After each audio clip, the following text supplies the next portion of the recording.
नमस्कार मंडळी. तर आज मी बनवणार आहे राशनच्या तांदळापासून टोमॅटो वटाणा पुलाव.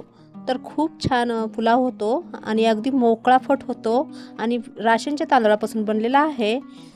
आणि तुम्हाला कधी संध्याकाळच्या जेवणाला डाळ भात भाजी चपाती बनवायचा कंटाळा आला असेल तर तुम्ही अशा प्रकारे राशनच्या तांदळापासून पुलाव बनवून खाऊ शकता. खूप छान रेसिपी आहे. रेसिपी आवडली असल्यास व्हिडिओला एक सबस्क्राईब नक्कीच करा. माझ्या चॅनलला लाईक करा, शेअर करा, कमेंट करा. तर चला तर रेसिपी बनवायला घेऊया. तर इथे सगळ्यात आधी काय करायचं, गॅसवर कुकर ठेवायचा. तर आपल्याला हा भात फक्त कुकरच्या 2 शिट्ट्यात करून घ्यायचा आहे.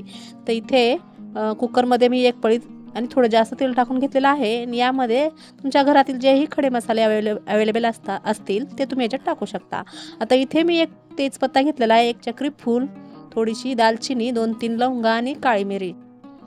आता ते तडतडल्यानंतर याच्यामध्ये 1 वाटी कांदा टाकून घ्यायचा. 1 वाटी म्हणजे 2-3 कांदे कापून घ्यायचे. तुम्ही बारीक मोठा कसाही कापू शकता. मी थोडा मोठाच कापून घेतलेला आहे आणि हा कांदा या तेलामध्ये छान फ्राय करून घ्यायचा आहे. तर आता याच्यानंतर हा टोमॅटो आणि वाटाण्याचा पुलाव आहे. तर याच्यामध्ये 3-4 टमाटर वाटून घ्यायचे आहेत मिक्सरला आणि त्याची टमाटरची प्युरी याच्यात टाकून घ्यायची आहे. तर आपल्याला टमाटर कापून न टाकता असे वाटून घेऊन त्याची प्युरी टाकून घ्यायची आहे.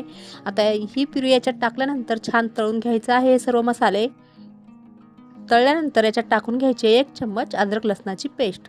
आता ही अद्रक लसणाची पेस्ट कांदा टाकला ना तेव्हाच टाकायची आहे, पण मी विसरले म्हणून नंतर टाकली.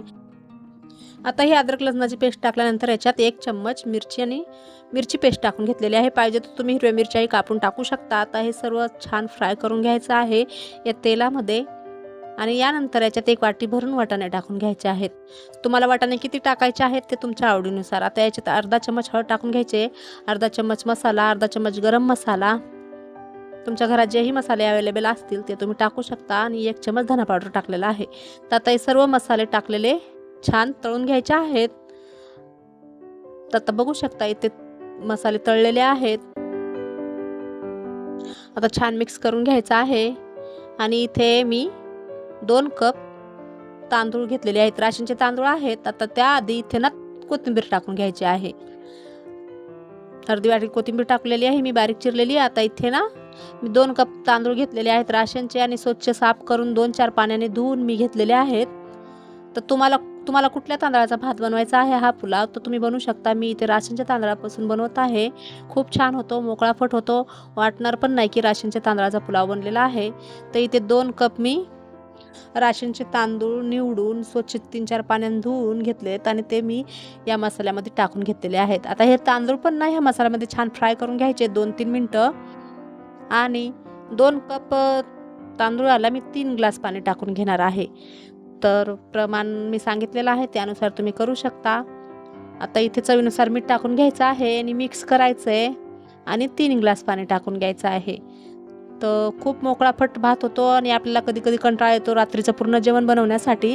तर अशा प्रकारे पुलाव बनवा आणि खा आणि खूप छान होतं. कधी तुम्हाला पुलाव बनवायचा पण असेल तर तुम्ही अशा प्रकारे बनवू शकता. याच्यात पाहिजे तर अजून फळभाज्या ॲड करू शकता, म्हणजे गाजर, फुलगोबी, शिमला मिरची, फरसबी अशा भाज्या पण तुम्ही याच्यात टाकू शकता.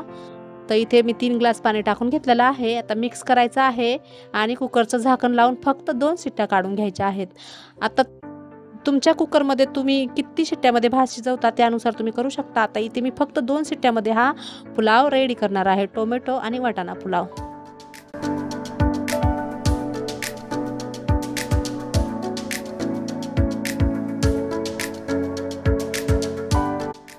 आता 2 शिट्ट्या झाल्या आहेत आणि कुकर थोडंसं थंड झालेलं आहे. थंड झाल्यानंतरच ढाकण काढून घ्यायचं आहे. आता मी ढाकण काढलेलं आहे. बघू शकता किती मोकळाफट पुलाव झालेला आहे आणि वास तर एवढा सुटलेला आहे, याचा सुगंध घरभर सुटलेला आहे.